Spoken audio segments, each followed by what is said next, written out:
Hello students, today we will start with the respiratory system in humans. The respiratory system in humans. So what happens is, there are main few parts of the respiratory system. First is nose, second is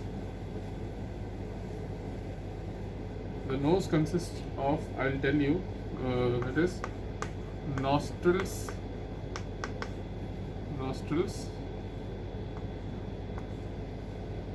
second is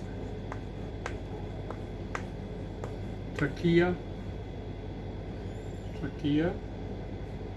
third is the lungs,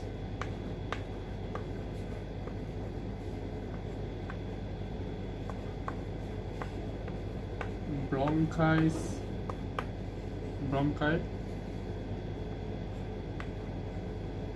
and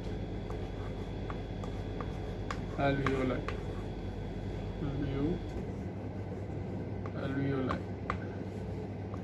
These are the main parts of the respiratory system. First we'll start with nose or the nostrils. Nostrils are the two openings through which we breathe in air. So the openings that the nose has, that is known as the nostrils, from which we breathe in air, and the air goes through the nasal cavity, the open area. This open area is known as the nasal cavity. This is known as the nasal cavity. When we are learning the process of digestion, the mouth has mouth cavity, the open area in which we chew our food. जहाँ पर हम चबाते हैं या फिर ये वो खाली एरिया को हम माउथ कैविटी बोलते हैं, और जहाँ से हम एयर लेते हैं उसको हम नेजल कैविटी बोलते हैं. और जो ओपनिंग्स हैं जहाँ से हम एयर ले रहे हैं, दो two openings which we have, that is called the nostrils. Then the air flows through the wind pipe, और it is called the trachea. Trachea is the wind pipe. Trachea is the wind pipe.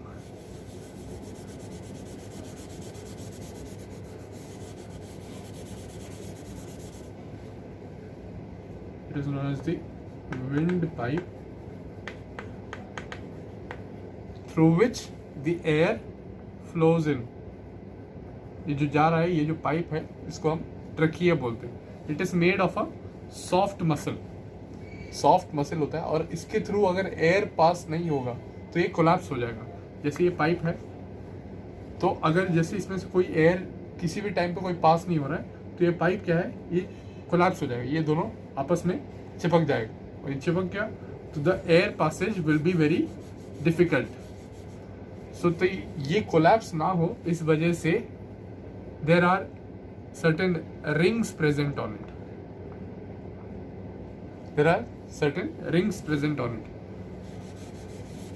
और उस rings को हम बोलते हैं cartilage. तो इस rings को हम, ये पूरे रिंग्स इस पूरे ट्रकिया पर है. ये जो पाइप यहाँ से यहाँ तक है, इस पोजीशन तक, इसको हम ट्रकिया बोलते हैं. ठीक है. And there are rings present on it, on the whole trachea, and it is called cartilage. या फिर इसको हम पूरे में इसको बोलते हैं the rings of cartilage. The rings of cartilage. Okay. And the rings of cartilage, it is also made up of soft bones. Rings of cartilage जो है soft bones से बना होता है. It is made up of soft bones. Then we can see here a bigger structure. ये bone नहीं है, ये कोई रिंग भी नहीं है, रिंग्स ऑफ कार्टिलेज का पार्ट भी नहीं है. ये है लैरिंग्स.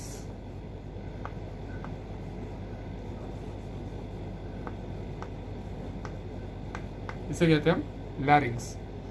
ये डायग्राम आपको बुक में दिख जाएगा, तो बुक में रेफर करके आप वो पढ़ सकते हैं। इसको हम लैरिंग्स बोलते हैं, या फिर it is also known as the voice box,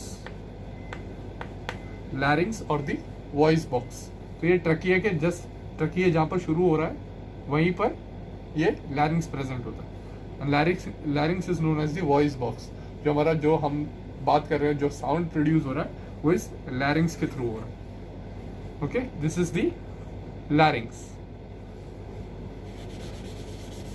then comes the next part, lungs. ये जो पूरा स्ट्रक्चर कंटेन कर रहा है, तो ये पूरा कैविटी को हम लंग्स बोलते हैं। ये पूरा जो जिसके अंदर को ये पाइप्स आके जुड़ रहे हैं, that is called the lungs. ये पूरे इस कैविटी को, ठीक है। ब्रोंकाई, ट्रकिया जो आ रहा है ये दो में डिवाइड हो जाता है। The trachea gets divided into two, and that two structures are known as bronchi. ये जो दो स्ट्रक्चर्स हैं जिसके ऊपर रिंग्स ऑफ कार्टिलेज प्रेजेंट है, रिंग्स ऑफ कार्टिलेज इसके ऊपर भी होते हैं। तो जैसे ही ये ट्रकिया यहाँ खत्म हुआ, ये दो में डिवाइड हुआ, और ये दो जो डिवाइड हो रहे हैं इनको हम ब्रोंकाई बोलते हैं। It is known as bronchi. अगर ये दो है तो ब्रोंकाई, जैसे हम और ये सिंगुलर है तो ब्रोंकस। अगर एक के बारे में बात कर रहे हैं तो ब्रोंकस बोलेंगे इसे। जैसे हम रेडियस और रेडियाई बोलते हैं, सेम उसी तरीके से। रेडियस जैसे एक है तो रेडियस और दो हो तो रेडियाई, वैसे ही दो हो तो ब्रोंकाई और एक हो तो ब्रोंकस। एक के बारे में बात कर रहे हो तो bronchus. So the trachea gets divided into two bronchi. दो ब्रोंकाई में डिवाइड हुआ। अब the next, the bronchi is divided into different more structures, वो और डिवाइड हो जाता है, उसको हम ब्रोंकियोल्स बोलते हैं। After bronchi, the next will be, it will not be alveoli, it will be bronchioles. When this single structure is divided into different branches, अब जब वैसे ही वो काफी सारे ब्रांचेस में डिवाइड हो जाता है, उसे हम ब्रोंकियोल्स बोलते हैं, ठीक है। And at last, after bronchioles, then comes the final structure, that is alveoli.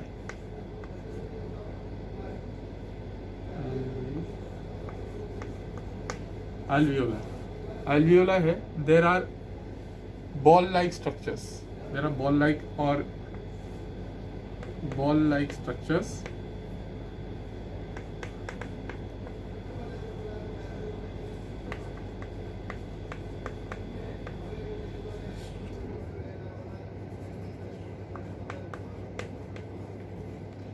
structures at the end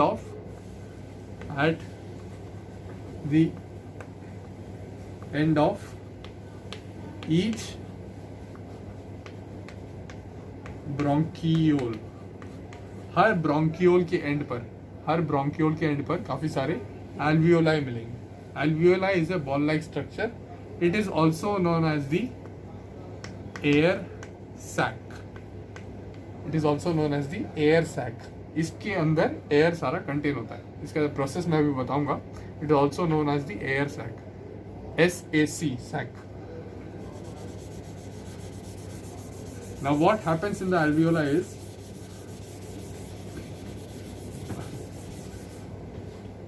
alveoli is a ball like structure. इसके ब्रोंकियोल, हर ब्रोंकियोल के एंड पर alveoli होगा, and alveoli has little blood veins all over it. उसी के ऊपर सारे blood के veins होते हैं, पूरा ही ये पूरा ब्लड वेन से कवर्ड होगा। And it is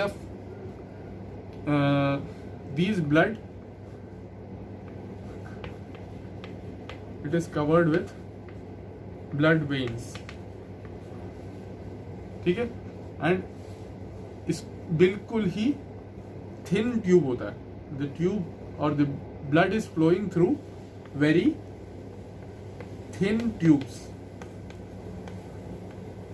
thin tubes, तो इसको हम कैपिलरीज भी बोलते हैं। बहुत ही थिन ट्यूब्स होता है, बिल्कुल ही पतला होता है, ताकि इसमें एक्सचेंज ऑफ एयर हो सके। ऑक्सीजन लेना है और कार्बन डाइऑक्साइड बाहर भेजना है, तो इस वजह से बहुत ही थिन ट्यूब होता है। ओके, तो हर एल्वियोला के ऊपर काफ़ी सारे ब्लड के ट्यूब्स होते हैं, और वो ट्यूब्स को हम कैपिलरी ट्यूब्स बोलते हैं।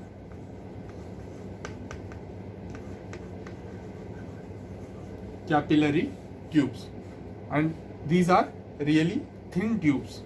ये थिन ट्यूब्स या फिर ये ब्लड वेन्स ही होते हैं, जिसके थ्रू एयर का ट्रांसमिशन होता है। व्हाट हैपेंस इज, जब ये एल्वियोला के ऊपर थिन ट्यूब होगा, द एयर वी ब्रीथ इन, जो एयर हमने ब्रीथ किया है वो इस सैक के ऊपर आएगा, सैक के अंदर आएगा। ठीक है, जो भी हमने एयर ब्रीथ किया है वो थ्रू दी ट्रैकिया और ये ब्रोंकस में डिवाइड होके ये सारा सैक के अंदर आ रहा है, इस छोटे से स्ट्रक्चर के अंदर आएगा। Just and the air we breathe in is full of oxygen, तो पूरा ही ऑक्सीजन भरा हुआ होता है। ठीक है, अब ये पूरा एल्वियोला के ऊपर ब्लड बह रहा है, and the blood is consisting of a compound called haemoglobin. ये कंपाउंड होता है इसके ऊपर, haemoglobin, and hemoglobin is responsible for the exchange of gases.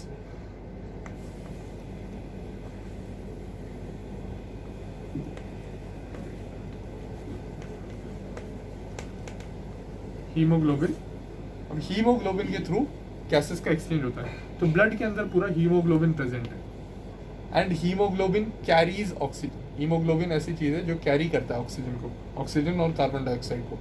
तो जो भी ऑक्सीजन हमने ब्रीथ किया है वो सारा इस एल्वियोलाई के अंदर है, and haemoglobin is in the blood and it is carrying oxygen और कार्बन डाइऑक्साइड, कोई एक चीज ये कैरी करता है। तो क्या है, हार्ट जो है वो लंग्स में पंप करता है ब्लड को, हार्ट लंग्स में पंप करता है, और जो लंग्स में जो ब्लड आ रहा है it is full of carbon dioxide, तो हीमोग्लोबिन के ऊपर ये कार्बन डाइऑक्साइड अटैच्ड है, तो जो भी ब्लड आ रहा है उसके ऊपर पूरा हीमोग्लोबिन होगा, और हीमोग्लोबिन के अंदर कार्बन डाइऑक्साइड अटैच्ड होगा। अब जैसे ही ये लंग्स के पास आता है, ठीक है, you have learned about Brownian motion, diffusion type motion है, जिसमें due to the pressure difference वो गैसेस का एक्सचेंज होता है। ठीक है, तो जैसे ये ब्लड इसके ऊपर से बह रहा है, यहाँ पर कॉन्सेंट्रेशन इसका कम है, कार्बन डाइऑक्साइड कम है, और ऑक्सीजन का यहाँ पर कॉन्सेंट्रेशन बहुत ज़्यादा है।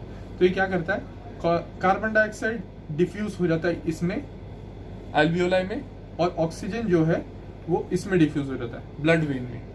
तो सीधा ऑक्सीजन जाएगा और ये हीमोग्लोबिन पे अटैच हो जाएगा, और कार्बन डाइऑक्साइड जो ब्लड में था वो आ जाएगा एल्वियोलाई के अंदर।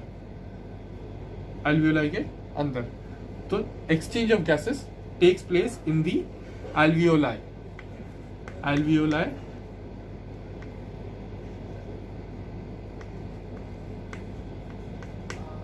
In the alveoli, the exchange of gases takes place. क्या है कि जैसे ब्लड में जो भी कार्बन डाइऑक्साइड था वो एल्वियोलाई के अंदर आया, और जो भी ऑक्सीजन एल्वियोलाई के अंदर जो हमने ब्रीथ किया था वो सारा जाके ब्लड में चला गया, and the haemoglobin is the substance which is carrying this, carbon dioxide और ऑक्सीजन को कैरी करने का काम हीमोग्लोबिन का। Okay, so transfer of air या ट्रांसफर ऑफ द मॉलिक्यूल्स तुम्हें समझ आ गया होगा। ठीक है, this is the process which happens in the lungs.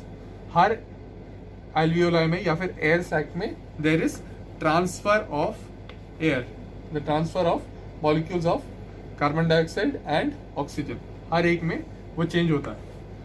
ठीक है, haemoglobin is a substance that is responsible for it, and the blood veins are known as capillary tubes. The blood veins over the alveoli, alveoli के ऊपर जो blood veins होते हैं उसको हम capillary tubes बोलते हैं। कैपिलरी इसीलिए बोलते हैं क्योंकि उसके वॉल्स बिल्कुल ही थिन है, बहुत थिन वॉल्स होते हैं, ताकि एक्सचेंज ऑफ गैसेस हो पाए। So alveoli is the exchange site It is known as the exchange site of air. It is known as the exchange site of air. So this is the process in which our respiratory system is working. And the last part is this is a muscle sheet. एक muscle sheet होता है हमारे lungs के just नीचे एक muscle sheet होता है. This muscle sheet, it is known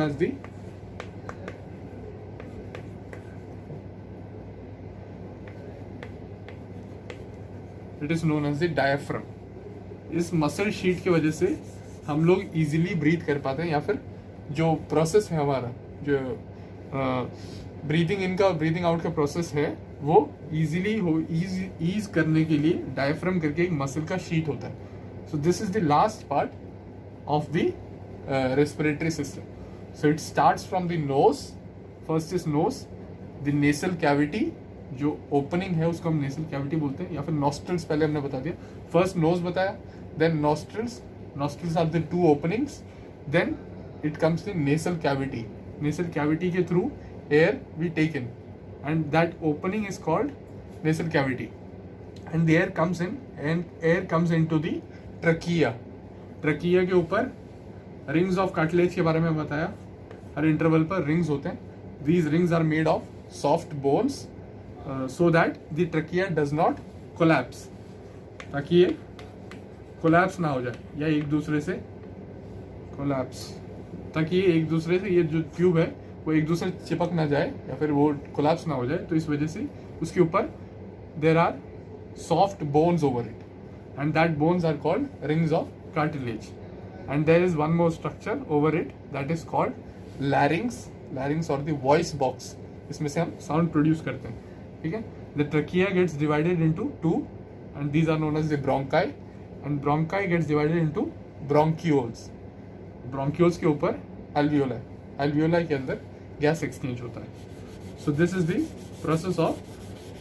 process in how our respiration works और रेस्पिरेटरी सिस्टम वर्क्स.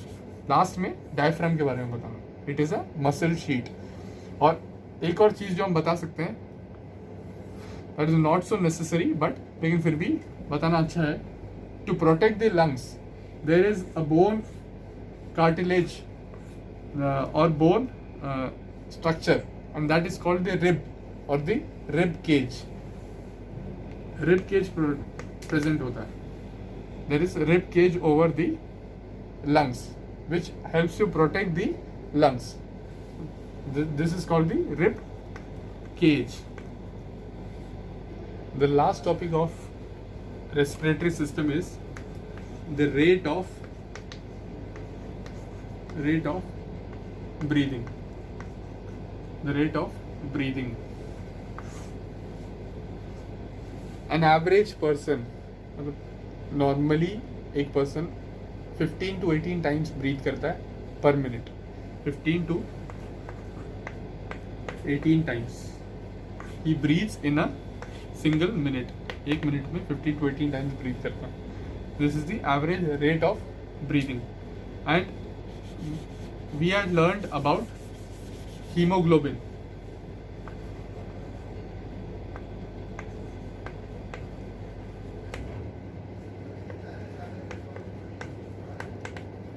हीमोग्लोबिन ऐसी चीज है जो कैरी करता है. It is the oxygen carrier.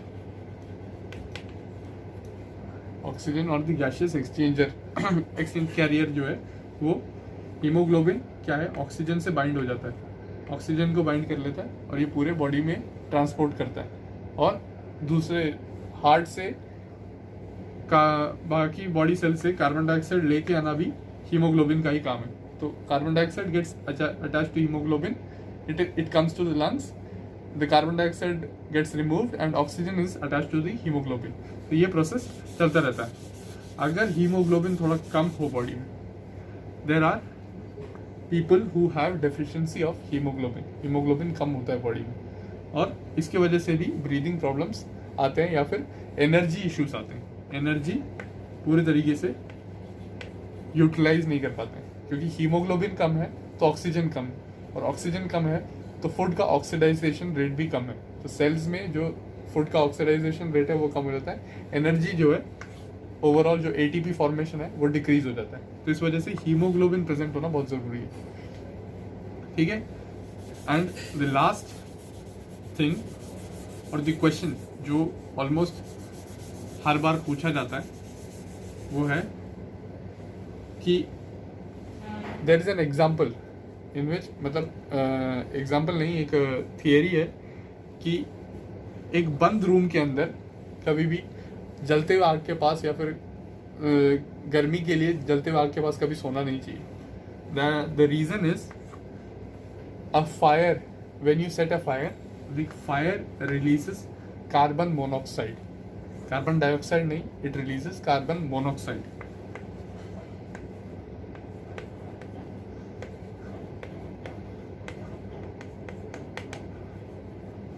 Carbon monoxide, okay. So when a person is sleeping in a room, कोई भी room के अंदर सो रहा हो और उसके आसपास कहीं फायर जल रहा हो या फिर कुछ जल रहा हो, तो वो उसके नेचुरली डेथ होने का चांसेस बहुत ज़्यादा इंक्रीज हो जाता है, because the reason is the haemoglobin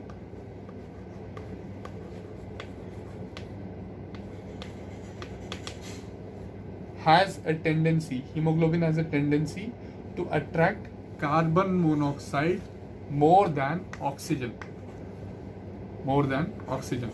तो किसी बंद कमरे में हम लोग किसी बर्निंग सब्सटेंस के पास सो रहे हो, तो रीज़न ये क्या होता है कि जहाँ पर हमारे बॉडी को ऑक्सीजन इनटेक करना चाहिए, हम लोग नॉर्मली ब्रीथ करेंगे, ऑक्सीजन अंदर आएगा and the haemoglobin has to take oxygen, पर वो क्या करता है, उसकी टेंडेंसी क्या होती है, it has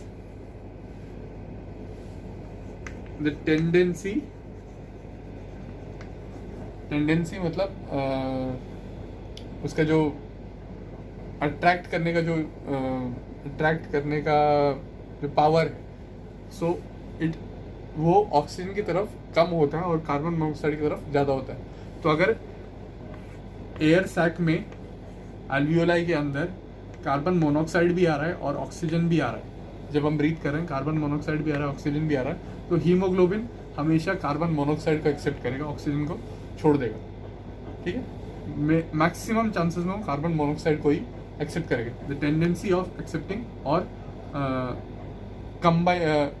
bonding with carbon monoxide is much more than that of the oxygen. तो वो ऑक्सीजन से नहीं, कार्बन मोनोऑक्साइड से अटैच हो जाता है, और पूरे बॉडी में जहाँ पर ऑक्सीजन जाना चाहिए था वहाँ पर पूरा कार्बन मोनोऑक्साइड जा रहा है। So there is a question which is always asked in the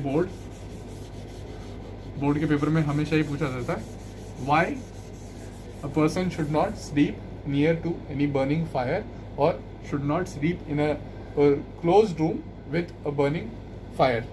तो उसका रीज़न यही है कि carbon monoxide, haemoglobin accepts carbon monoxide or binds with has a better tendency to bind with carbon monoxide than that of oxygen। Oxygen से ज़्यादा वो carbon monoxide से bind करने की टेंडेंसी रखता है।